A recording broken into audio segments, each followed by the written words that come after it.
وكفى وسلام على عباده الذين اصطفى أما بعد فأعوذ بالله من الشيطان الرجيم بسم الله الرحمن الرحيم يا أيها الذين آمنوا اتقوا الله حق تقاته ولا تموتن إلا وأنتم مسلمون وقال الله تعالى في كلامه المجيد بسم الله الرحمن الرحيم هل يذهبوا قليلا ويبقوا كثيرا جزاء بما كانوا يكسبون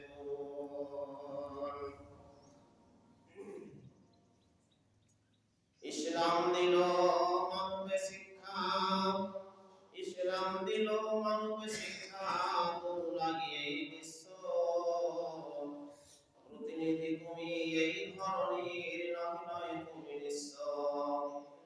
মুসলিম তাই রচিত লালিত ইতিহাস রসায়ন বিশ্বের মাঝে ইসলাম পেল বাস্তব রূপায়ণ দিকে দিকে দেখি তারে শৈর খোদার লিখনি কৈরব গুণে মুক্ত ছিল ইসলামাবার ধরণী অতীতের দেশে কৈরব হতে বঞ্চিত আজি মুসলিম ঘৃণা করে তারে যে আলাদাই না বুকে মুতাসলিম সত্য জীবন দর্শন তারা পায় না এই বিপদে দিশাহারা হয়ে মুসলিম তাই কাঁদিছে মনের বিষাদে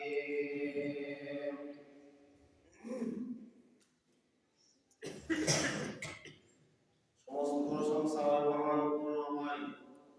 আল্লাহ রাব্বুল আলামিনের জন্য যে আল্লাহ রাব্বুল আলামিন আজ আমরা ইসলামের পথে মুসলমান করে আল্লাহ আমাকে জীবিত রেখেছেন আজকে জুমার দিনে মসজিদে আসার তৌফিক দান করেছেন সে আল্লাহর কোটি কোটি তারিফ প্রশংসা তারপরে তার প্রিয় হাবিব মাহমুদুল্লাহ খাতেমুন নবীন সাইয়্যিদুল মুরসালিন জনাব মুহাম্মদ রাসূলুল্লাহ সাল্লাল্লাহু আলাইহি সাল্লামের প্রতি কোটি কোটি দুরূদ ও শান্তির ধারা বর্ষিত হোক আল্লাহুম্মা সাল্লি আলা মুহাম্মাদ ওয়া আলা পবিত্র কালাম থেকে আমি দুই জায়গা থেকে কোরআনের দুই টুকরো আয়াত পরিবেশন করেছি সেটিকে সামনে রেখে কিছু কথা আলোচনা হবে নির্দিষ্ট সময় নামাজ হবে ইনশাআল্লাহ আমরা প্রত্যেক জুমাতে আমাদের জীবনের যা ইতিহাস আমাদের যা ভুল ভ্রান্তি আমাদের যে করণীয় আল্লাহ তথা আল্লাহ রাসূল যে সমস্ত জিনিস আমাকে দিয়েছেন সেগুলো আমরা শুনছি এবং আমরা যার সাথে আমরা বিভিন্ন সভা থেকে আমরা বিভিন্ন কোরআন ও হাদিসের কথা আলেমদের মুখ থেকে আমরা শুনছি এবং সেগুলোকে আমরা অনেকেই বাস্তবায়ন করার চেষ্টা করছি আমাদের নিজের যে ভুল ত্রুটি সেগুলোকে আমরা সংশোধন করার চেষ্টা করছি ঠিক আজকেও কিছু কথা আলোচনা হবে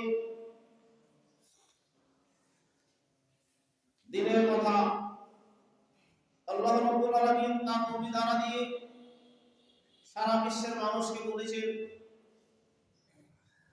আল্লাহ পাক তার নবীকে বলেছেন হে নবী সারা বিশ্বের মানুষকে বলে দাও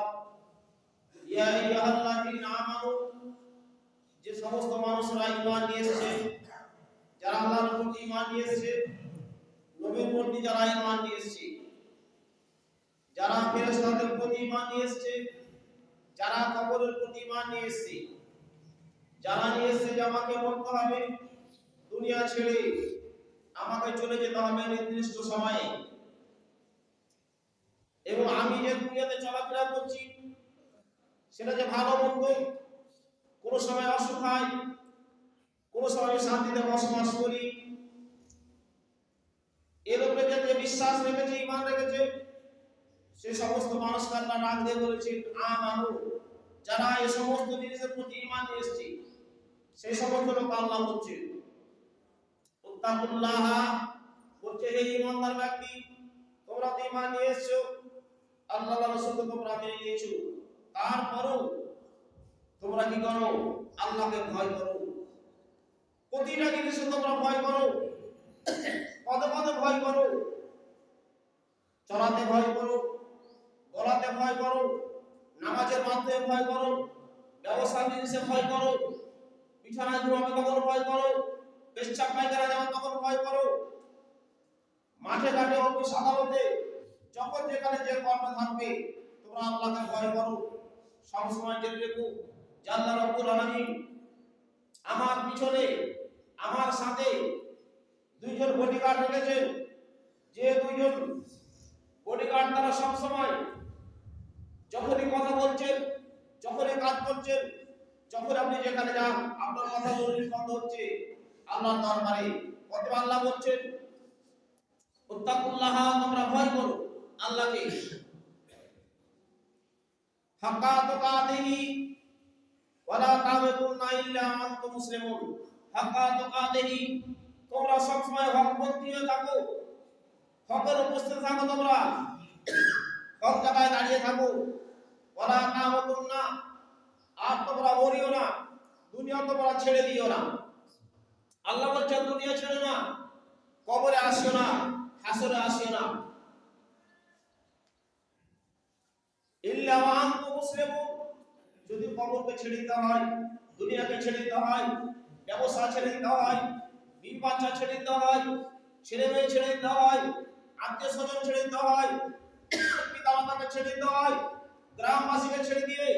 যদি আপনাকে আল্লাহ বলছেন ইল্লা আনতুম মুসলিমুন, তোমরা মরিও না, ইল্লা আনতুম মুসলিমুন, যদি তোমরা মরো তাহলে মুসলমান, পূর্ণ মুসলমান, পূর্ণ ঈমানদার হয়ে তোমরা এসো, তাহলে তোমাদের রাস্তা সহজ হবে, তাহলে তোমাদের জন্য কবর সহজ হবে, হাসর সহজ হবে, পুরুষেরা সহজ হয়ে যাবে। ভাই সকল, আল্লাহ বুঝাতে চাইছেন উত্তাকুল্লাহ, তোমরা আল্লাহকে ভয় করো। আল্লাহ অন্য জায়গায় বলছেন ফালিয়াযহাবু কালিলা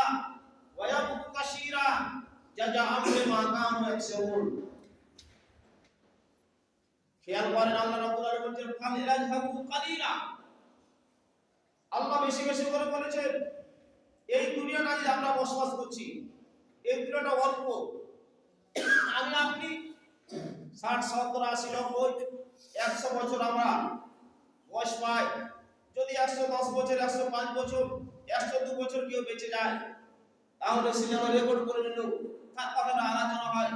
পাটনাতে চলচিতে শামসিতে একজন লোক বেঁচে আছে এখন 105 বছর, আমরা আলোচনা করি। এই বয়সটা আমাদের দুনিয়াবি। আল্লাহ বলছেন ফালিয়াযহাবু কালিলা ওয়া ইয়াবকু কাসীরা জাযাআম বিমা কানু ইয়াকসিবুন। ফালিয়াযহাবু কালিলা, আল্লাহ বলছেন হে আমার বান্দারা, হে আমার বান্দা বান্দিরা, ফালিয়াযহাবু কালিলা, এই দুনিয়াটা ফালিয়াযহাবু কালিলা, এই যে অল্প সময়, অল্প তোমার বয়স, এই বয়সের মধ্যে ফালিয়াযহাবু কালিলা, তোমরা বেশি হাসিও না, বেশি মাস্তি করিও না, বেশি অন্যায় করিও না, নবীকে বলে ভুলে যেও না, আল্লাহকে বলে ভুলে যেও না, তোমরা হাসরকে বলে ভুলে যেও না, কবরকে বলে ভুলে যেও না। ফালিয়াযহাবু কালিলা, সময় তোমাদের 60 বছর 70 বছর বয়স, মাত্র সময় দেওয়া হয়েছে 100 বছর দেওয়া হয়েছে। এই 100 বছরের মধ্যে ফালিয়াযহাবু কালিলা, তোমরা বেশি হাসিও না, বেশি মাস্তি করিও না, বেশি রং তামাশা করিও না, বেশি ফজল কথা বলিও না, মানুষকে গালাগালি করিও না, মানুষের জমি চেপে নিও না, মানুষের সৎ ব্যবহার করো, মানুষকে কষ্ট দিও না, মানুষের সাথে সৎ ব্যবহার করো, ভালো ব্যবহার করো। কালিলা, অল্প সময়ের মধ্যে ইয়াযহাবু কালিলা, তোমরা কি করো? বেশি মাস্তি করো না, বেশি হাসিও না, অল্প সময়। আল্লাহ নবী মুহাম্মদ রাসূলুল্লাহ সাল্লাল্লাহু আলাইহি ওয়াসাল্লাম বলেছেন যে দীর্ঘ সময় আছে, কবরে আপনি যাবেন, কবরে মানুষ শুয়ে থাকবে, কতদিন থাকবে, কতদিন থাকবে। বন্ধুরে আমার, নবীজি বলেছেন যে ব্যক্তি ইমানদার হবে দুনিয়াতে হাসবে কম, দুনিয়াতে হাসবে কম, দুনিয়াতে রং তামাশা কম করবে, হালাল বেঁচে চলবে, হারাম বেঁচে চলবে, মানুষ অন্যায় কথা বলবে না, কটু কথা বলবে না, মানুষের সম্পদ